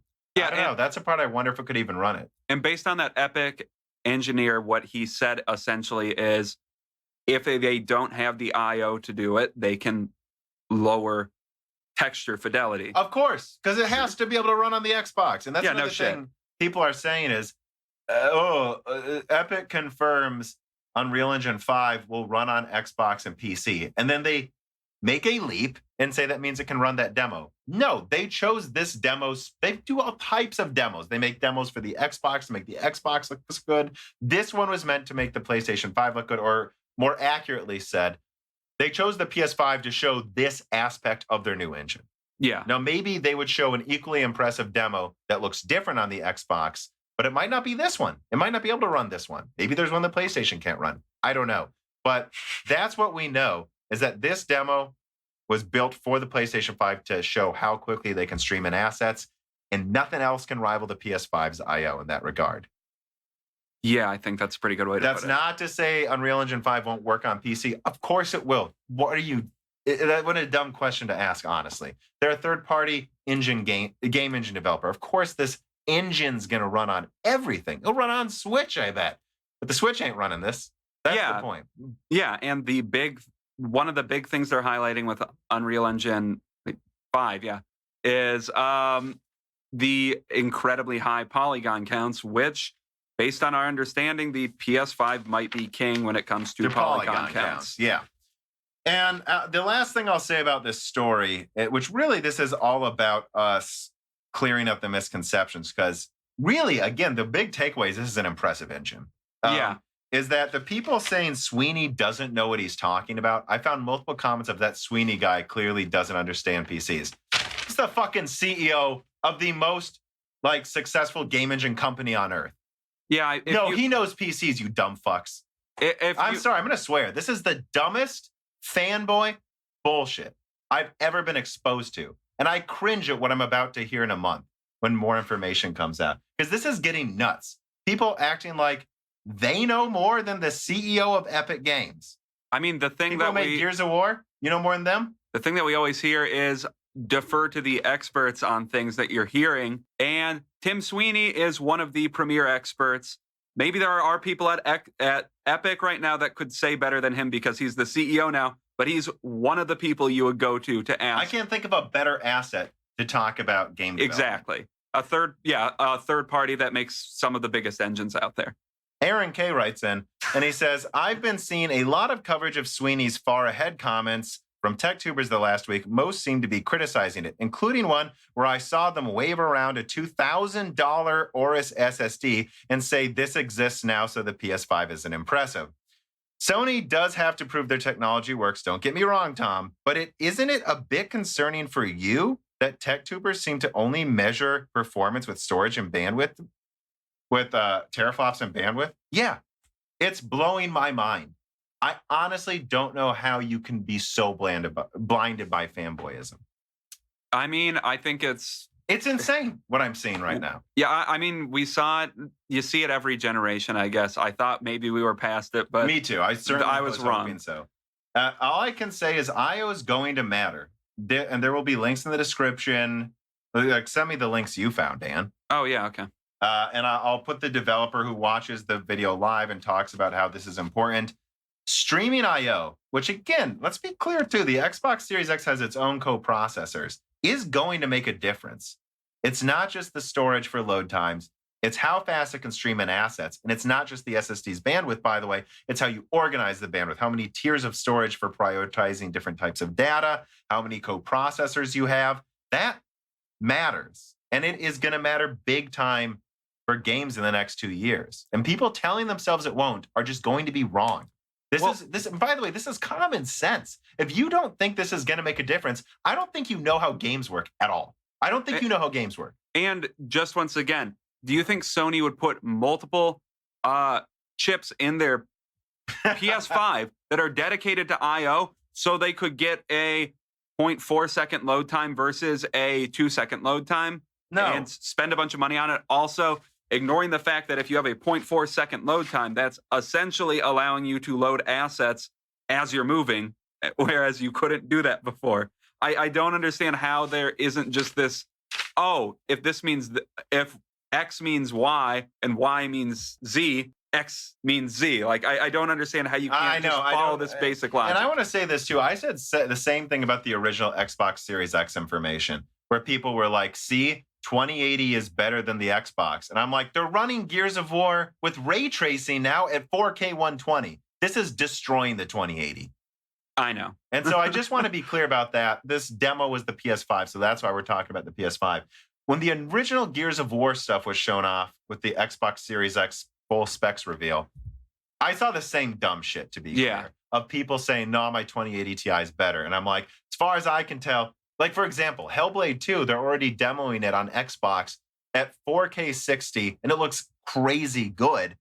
Right now, a 2080 Ti struggles to run Hellblade 1 at 60 frames in 4K. Hellblade 2 with the better graphics is going to be easier to run on PC? Maybe it'll be more optimized. But all evidence suggests, again, going back just as an example, that your PC might need to be upgraded if what you have is Turing and a hard drive. Yeah, which I don't know if why you that's so hard for people to accept. also if you have Turing, why the fuck do you have a hard drive? You should Oh, have Jesus you should have Christ, I don't know. gotten an SSD before you got Turing. All right. Well, I guess that was a lot for that story. Me and Dan were pretty mad about the reactions we saw. I don't think we're going to edit it out, though. It just is what it is, guys. If we're wrong, we'll admit we're wrong. We have reader corrections and omissions there. But I just feel like I've never seen more bad takes per capita than in the past couple of months on some of this console stuff. All right, Bootman writes him, and he says, AMD Infinity Control Fabric seems to be effective on laptops. Going to be implemented on desktop to get more performance and save power. I think he's talking about like the smart shift, dynamic power shifting on an APU. APU is using iGPUs when it's enough, using it in tandem with a discrete GPU when needed. We had AMD dual graphics over the years. We're going to a mature version of that now. Yeah, I don't know if it'll be easy to use like a smart shift between a dedicated graphics card over PCIe and the CPU. I assume they can do some version of that. They kind of already do, though, when they throttle the boost clocks. Yeah. I don't. Do you have anything else to say? The only other thing I would say is, it's going to come with Renoir. And do you consider the PS5 a desktop? Because that'll have smart shift in its APU. Yeah, I guess that's true. And I think that's what's helping it hit 2.2 gigahertz in a compact form factor. Yeah. Yeah. All right. Story number 8. Nvidia Ampere officially unveiled, this is the A100 chip, the cut down version of the GA100 chip. Mm-hmm. I feel like we've been talking about this same information for weeks, but if there was someone who didn't watch my videos nor watch the loose ends, they just listened to this podcast, I think we have to technically add this story that the A100 was unofficially revealed with like 6,990 CUDA cores cut down from 8192, 5 stacks of HBM2E, a massive die. It's honestly, and I have a whole podcast talking to an AI developer, and he acts like this is going to be over twice as good as Volta was at AI development, machine learning, reinforcement learning, that type of stuff. It's really impressive. Right? Yeah, it's very impressive. It's not super in the purview of what we usually talk about, so I don't know how much there's to say about it. For what it is, it looks really good, though. Yeah, and I guess the takeaways I have are two things. It's really cut down, 20% cut down. For those who don't know, Volta V100, right, was cut down to 5120 CUDA cores. The full GV100 die had 5376. So they only really cut it down by like 5-7%. This is cut down by 20%. Yeah. Way more than before. Like 2,300 cores almost. Yeah. I think and it's a on lot. N7P. So I don't know what we know it's 94% yields with AMD's Zen 2 chiplets, but those are 74 millimeter square dies. This is 11 times bigger die size. What is more that? Than 11, maybe. What does that compute to? 826, I think, or something like that. I don't remember the exact die size, but it's over 800 millimeters squared. So that tells you that that's probably why. And with the rumor that GA103 may be canceled, I suspect it may be because they're just going to cut down GA102 to 103. Mm-hmm. Because they realize with dies this big, even on TSMC's very mature 7 nanometer, you're not going to get. It is N7P, by the way, not base N7. Yeah. Which I think everything's just going to be N7P pretty soon, what I can tell. For a die this big, they had to cut it down a lot more than Volta. And the other big takeaway I had that I haven't talked about yet is they advertised it with Epic Rome a lot. And that was true. Volta was advertised with Intel. Now, on the one hand, you'd go, there's multiple takes you could have. I could see someone saying, this shows strength.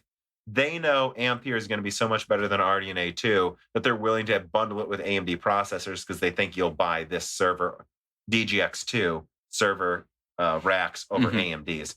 Maybe. I also think they have no choice. Intel's so much worse now that NVIDIA is not stupid. They want to make the best product for their customers.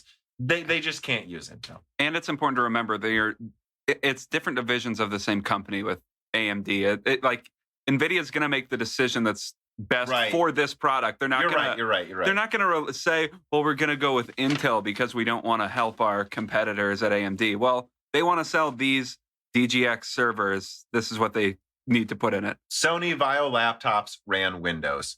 Exactly. Xbox has a Sony Blu-ray player.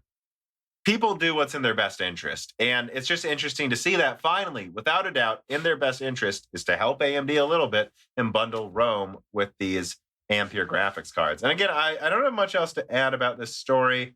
I just think Ampere looks really impressive. And I think some people are like, well, now Tom's been paid off to support Nvidia. No, I think RDNA 2 could be just as good. That to me is even more exciting. It's just we know more about Ampere now, or I do. I got information. I know more about Ampere than RDNA 2. Yeah, and we'll know more about RDNA 2 probably relatively soon. I mean, I would think the Series X and PS5 are going to have a blowout pretty soon. That will tell us something. In about a month. I think Gorilla might actually do a 2-day developer tech conference about the PS5, and then you're going to learn everything. And Xbox is going to do that in July as well. July, right? But that's when they're going to show exclusives. They've already already shown their specs. We already know the specs, but yeah. So yeah, I mean, I don't know. Ampere's impressive. I threw a couple other random things here. Like, I don't want to give it its own story, but I want to mention it in passing. Nvidia drops the Tesla brand, right? Which I think is funny because they think it might confuse with Tesla car company. Oh, I thought I was getting a Tesla Roadster and they sent me this fucking DGX one. Yeah. And also, I showed that there was a NVIDIA researcher who trained AI to replicate Pac-Man, which I actually thought was crazy impressive. And also, it's important to note what he's saying here. He's not saying that it figured out how to play Pac-Man really well. An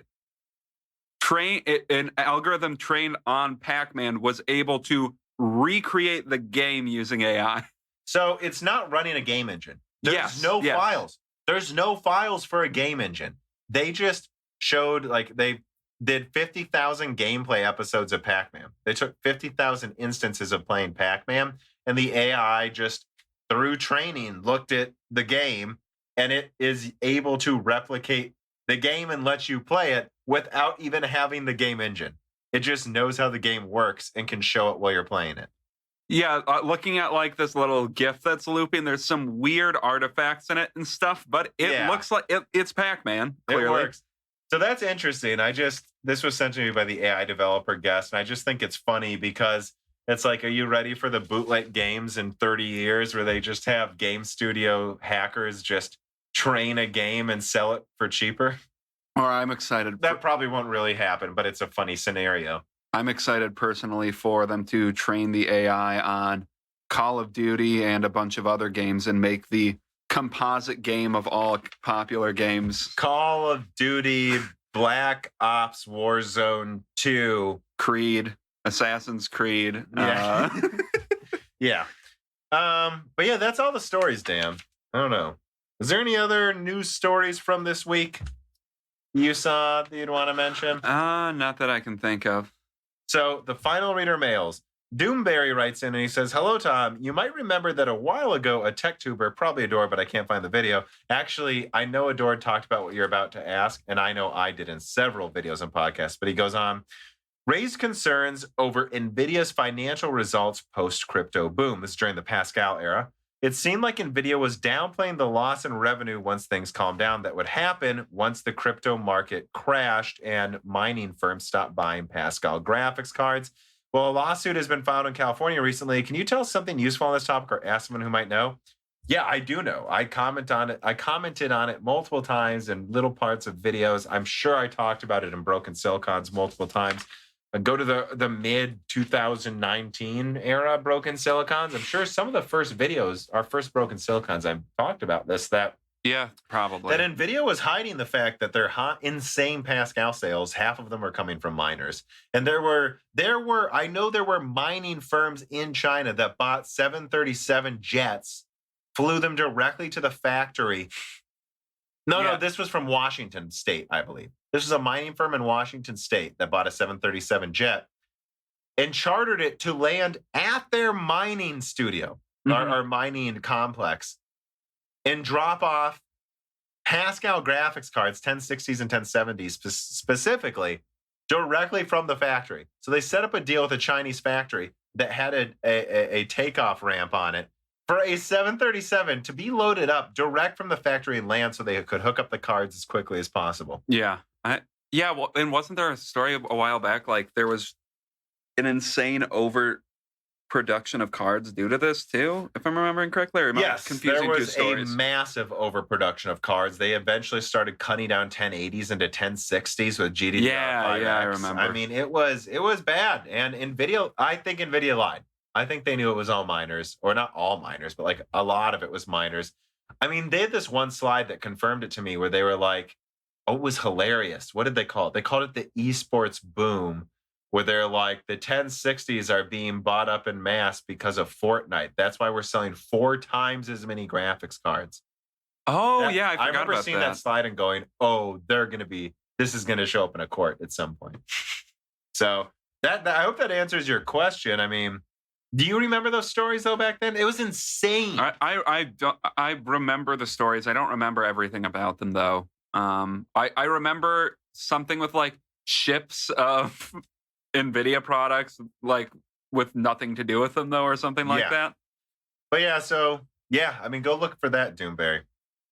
Bullethead writes in, and he says, with SD cards adopting PCIe 4.0 and NVMe standards and the new SD Express standard, do you think it's possible lower-end GPUs past RDNA 3 might actually just use an SD Express that you can upgrade yourself because it's cheaper and hot swappable instead of using an NVMe drive?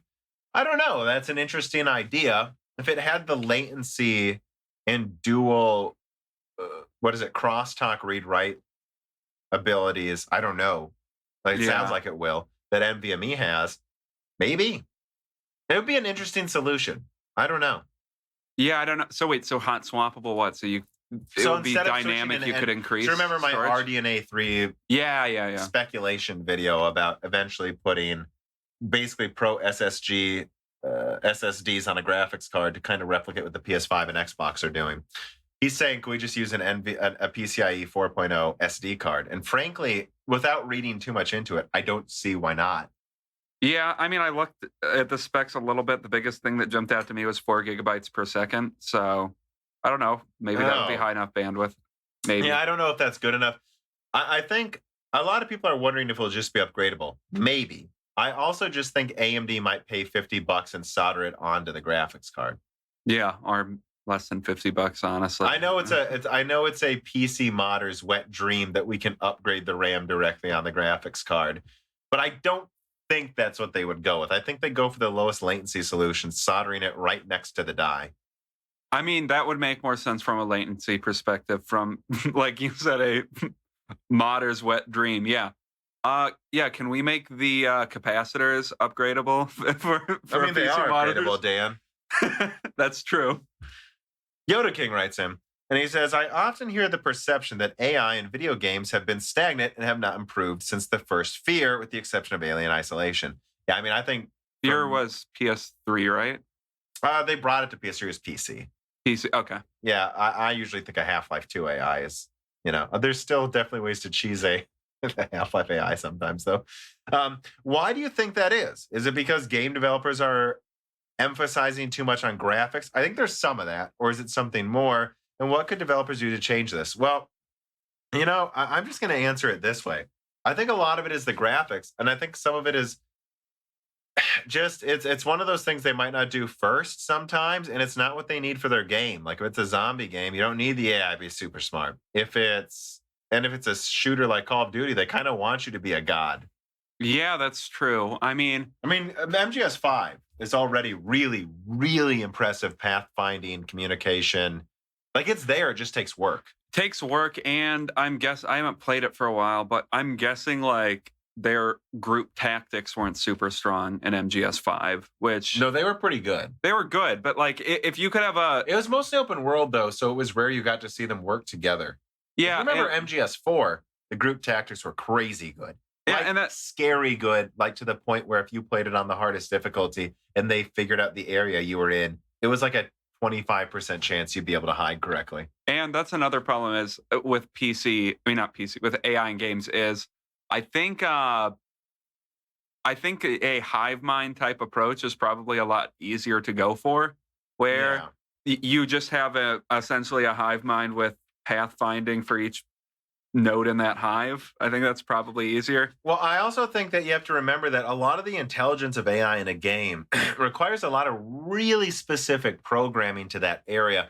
Like, if I remember correctly, like MGS4 to MGS5, some of MGS4's AI was smarter. Some of MGS5's is smarter. Yeah. You kind of got to tell the AI what to do, even in specific areas. That's a lot of work. Like, and what I'm saying is, it can even vary between two games. The AI can get dumber if they don't put in that work. They don't feel the need to put in that work. Like, I remember Killzone 2 to Killzone 3, and especially Shadowfall is a good example.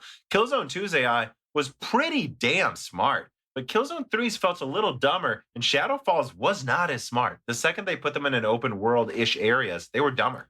Well, yeah, and like if you look at games like the Souls series, what's interesting is they have enemies in multiple different areas, and it's clear that they don't program them perfectly for each area. Sometimes they're way dumber. So sometimes, like the Capra Demon in an open area is fine, but sometimes it's just a complete moron. Boss is just way smarter. Yeah, it's interesting, and it takes a lot of busy work. But yeah, and for like what he said about this perception, my thought that immediately came to mind was, you and I just watched that Ghost of Tsushima gameplay demo, and while the game looks perfectly fun and I'll probably get it eventually, like it's very clear a lot of games kind of go through for these easier solutions when they have stealth tactics. Like, they have a little bar that fills when they notice you, then that bar fills, the hive mind activates, even though they're directly looking at you, and this bar shouldn't really be full. It's just this guy sees you. Yeah. Just easier to program,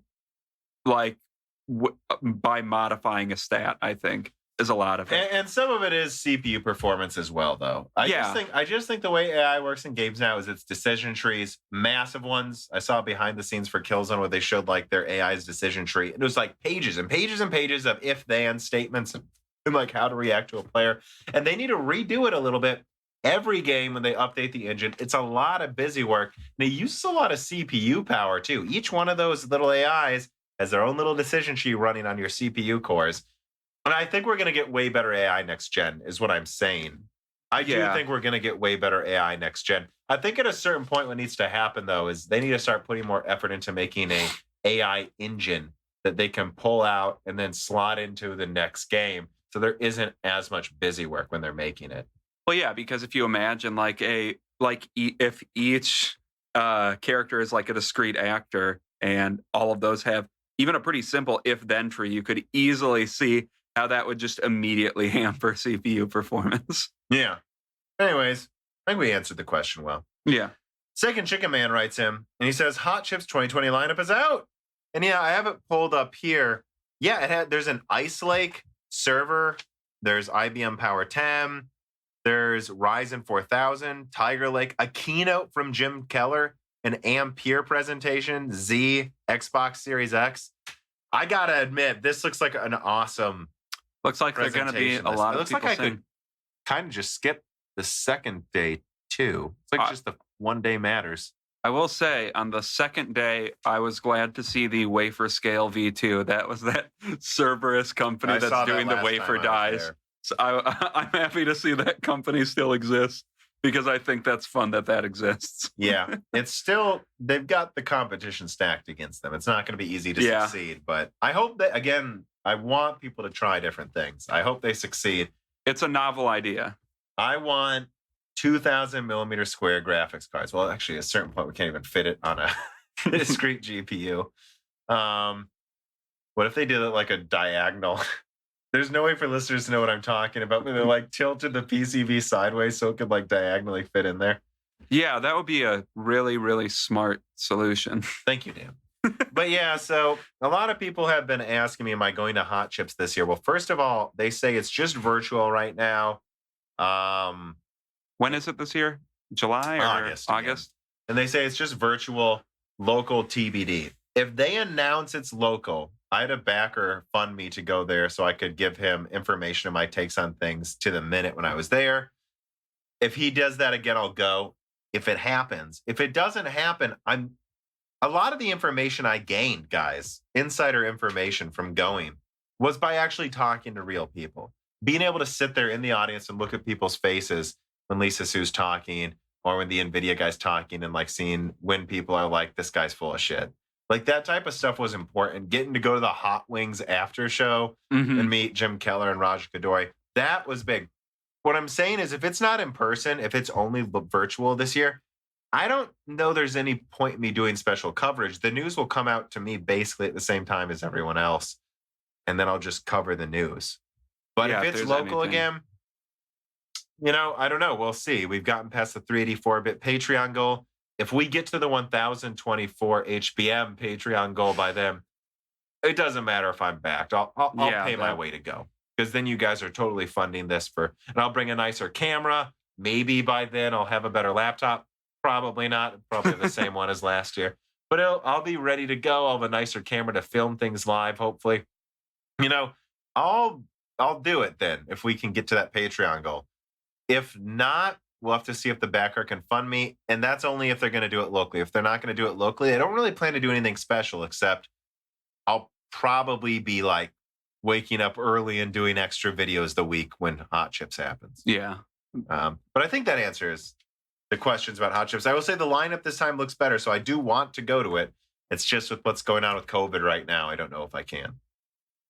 Yeah, hopefully you can, but I wouldn't bet money that you could go to it or that it will even be held in person. I think there's a chance it'll happen, but they kind of need to know within 2 months if they're going to make it local so people can buy tickets and stuff. Yeah, I just really have a feeling that every event like this up until Q3 next year is going to be canceled. It was really fun to be there, though, and to be like in the same place as like Silicon Valley, the show, and Debs, and like walk around and be like, oh, this is how everyone dresses and acts. I don't know, Dan, that's the news. That's the reader mails. Got a little spirited, shall we say, in the middle of the podcast. We usually do, though. Just remember that we love you. We don't actually hate any of you. Unless you say Tim Sweeney doesn't know what he's talking about. Then I might want to stab you. I still probably don't hate you, but you did have a pretty bad take, I would say. Okay, so no stabbings. Yeah, none. I was going to say maybe a couple, but no, I'll go with none. Okay. Any last words, Dan? This is, by the way, this is the 50th episode. I don't know what, I don't know, remember if this is the anniversary. I think this might be about the Broken Silicon anniversary, though. Oh, really? Oh, yeah, it might be, I guess. I think it's around there. There's no way to know it exactly because we weren't a weekly show right away. Well, you could check when the first one was uploaded. I could do that, but I don't have the ability to do that. Yeah. But I don't know. Maybe we take a minute to think about. It's been a year of Broken Silicon. We're charting top 100 technology podcasts. I think we got to number 30 at one point. You guys, if you listen to this on YouTube, remember, subscribe on Apple Podcasts or Stitcher or Spotify or your preferred one. But if you use those are the ones that can get us new viewers if we get into the top 10. But I really do think that if we got the amount of people listening on YouTube to all subscribe to their preferred podcast app, we could become the number one technology podcast for a week. And if we did that, people would notice us and discover the channel through the podcast feed. And I will say, just to plug podcasts in general, if you don't listen to podcasts, it's a great way to make up for like time driving, time when you're, I don't know, in a fish room killing fish. That's what Dan does. That's definitely not a really, really specific example that only applies to me. It's great when you're doing that, though. Yeah. Or like when when you're driving to Fort Wayne, Indiana for meetings. Sure, everyone does that, like you kill fish. Yeah. But I like how this is just turning into an ad for podcasts. You can listen to them. It'd be like if I did an ad for movies. You watch them with your eyes. I mean, I did, but there are a lot of people that don't listen to podcasts, and so I don't know. It's a good place to put an ad to listen to podcasts, right? At the end of a podcast. Well, I mean, if they're watching this on YouTube, maybe they skip to the very end and they're now hearing this. Yeah, maybe they're like, before. Maybe they were just looking at the burning silicon logo for 2 hours and they're like, wait, I wasn't supposed to watch that this whole time. There are some people who say things like that, seriously. But yeah, so I don't know. It's been a year. It's been fun. I really think of the start of because, the first video is me yelling into a smartphone. Like, I don't know, October of 2018. And now we're yelling into a microphone. No, I'm saying I really feel like when Broken Silicon started, that's truly when my channel in its somewhat recognizable form started.